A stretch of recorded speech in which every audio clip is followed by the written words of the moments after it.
a créé le site et quand on retourne sur la page d'accueil, la petite maison bleue, on voit qu'il y a 0 site encore. Et si on va dans le menu site et on clique sur site, on voit qu'il y a un site. Alors il y a 0 site dans le récapitulatif de votre interface parce que les DNS ne sont pas encore activés. En effet, il y a le statut du site, c'est encore un nouveau, et l'état de développement, c'est un développement.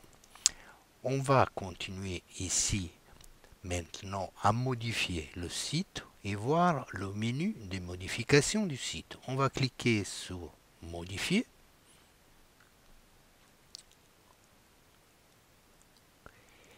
Et on arrive sous l'interface de modification du site.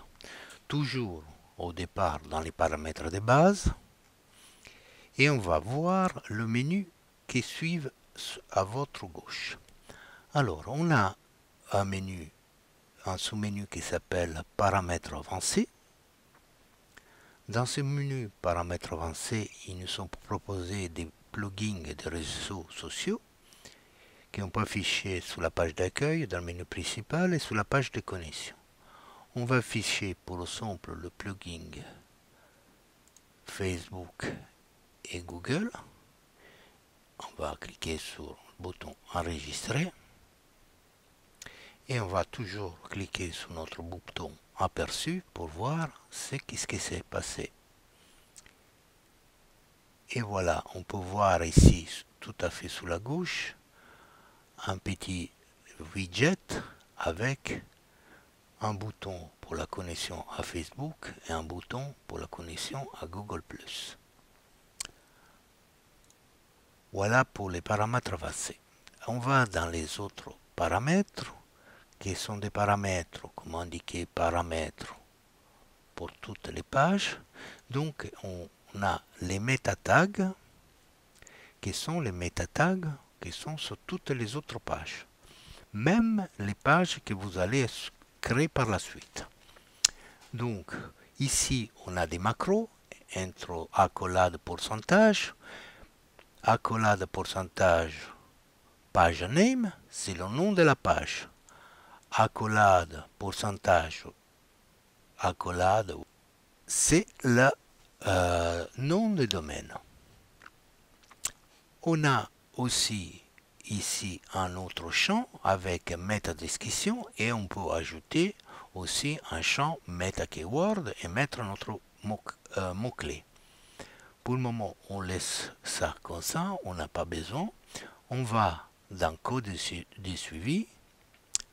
Alors, code de suivi, c'est très important. On peut voir qu'il y a bien 4 champs différents.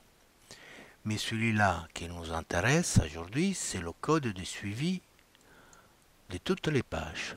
Donc ici, on peut insérer, en supprimant ça, un code de suivi, par exemple de Google Analytics ou autre tracker comme Exity ou etc. Celui-là que vous préférez. Une fois que vous avez inséré le code, vous enregistrez. Donc comme ça, on aura un suivi des visites avec notre outil de tracking, en plus de tous les rapports que nous, on peut vous donner sur vos visiteurs. En tête et pied de page. En tête et pied de page. Donc, en tête, on peut voir qu'il y a déjà un code HTML qui correspond à votre logo. Ici, on va faire une modification. Cette modification est importante. Je la conseille à faire à tout le monde. On va supprimer le H1 et le /H1 et on va enregistrer. Cette H1, nous n'avons pas besoin parce qu'on a déjà vu que dans la page d'accueil basique, on a ajouté un slogan avec un H1. Dans le pied des pages, on pourrait ajouter aussi encore du texte ou des liens qui seront ensuite visibles en bas des pages.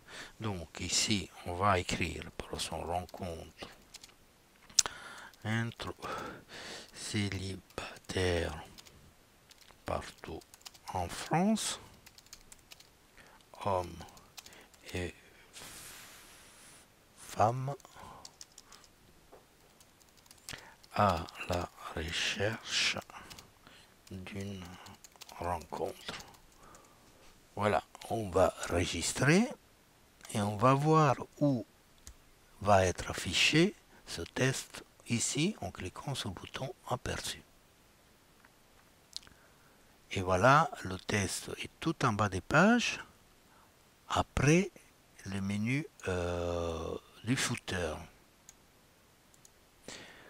Ceci, on pourra le bouger par la suite. On va voir ça par la suite. On continue dans notre menu. Donc, on avait déjà vu la page d'accueil basique. On va donc expliquer mieux en quoi consiste la page d'accueil basique. Donc, on a un premier champ qui c'est le slogan. Ce champ, dès qu'on met un test, sera automatiquement inséré dans une balise H1. Et ici, on a le test de la page d'accueil principale. Alors, à ce test, ici, on va ajouter des tags qui sont importants. On va commencer toujours avec un tag H2, /H2. Ensuite, on va ajouter un tag H3 et on va écrire un test, rencontre partout en France avec célibataire.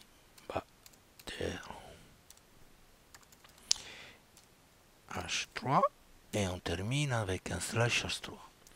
Voilà, donc déjà on a une nouvelle structure. On pourra ajouter un P pour faire un paragraphe et écrire un test des rencontres faciles partout en France avec le site rencontre-chat.biz. Et on termine avec un /p. Voilà. Pour le moment, on s'arrête là. On attend qu'il soit bien enregistré. On va regarder son bouton aperçu. Et on va voir qu'automatiquement les balises H3 et H2 ont un caractère plus gros et que la balise P a un caractère plus petit. On pourra par la suite aller modifier aussi la taille du caractère. Dans ce champ-là, c'est le champ le plus important qui affiche le test dans votre page d'accueil et que c'est important aussi pour les moteurs de recherche. Il faudrait un test de moins 300 mots, voire plus, avec des tags précis, donc H2, H3, des P, des H4, des H5, des H6, s'il est nécessaire. Et tout ça dans un test. Pour faciliter l'écriture de votre test de contenu de la page principale, vous pouvez utiliser le zoom dans votre navigateur, le monter pour avoir un fichage plus grand et bien voir les tags. L'autre solution, c'est déjà avoir écrit dans un fichier HTML votre test avec les bons tags et juste faire un copier-coller et l'insérer dans le champ. Après, corriger s'il faut corriger des espaces vides, ainsi de suite. Donc là, j'ai mis bien ici un tag H2, un tag H3, ici il y a un tag H4 et ici il y a un tag H5. J'ai mis aussi un lien vers la page d'inscription et je vais enregistrer. Je vais enregistrer, je vais reprendre mon aperçu et voilà le résultat. Voilà, vous avez un lien qui va vers la page d'inscription. Vous avez votre tag H2, votre tag H3 et votre tag H4. Voilà, c'est la fin de cette présentation de comment insérer votre test de contenu de pour votre site. On va juste aller modifier les balises H2, H3, H4 et celles-ci, on va les trouver dans page d'accueil avancée et ensuite on va dans CSS de la page d'accueil. Ici, on va chercher la div qui s'appelle div welcome et on va voir que c'est déjà défini par exemple pour cette template le div H2, H3, H4 et on va baisser la fonte par exemple, la mettre à 16 ou 18 par exemple. On va enregistrer, on va visionner la différence et voilà, le test il est plus petit et plus présentable. On pourra rajouter dans le div welcome par exemple texte à ligne de points justifie pour avoir une justification du test. On va voir qu'est-ce que ça donne et on a la justification du test bien alignée. Voilà pour la page d'accueil basique et le test du contenu de votre page. Voyez bien que ici on peut laisser tout l'espace qu'on veut. C'est bien les P qui font l'espace après dans votre page. C'est exactement comme un code HTML.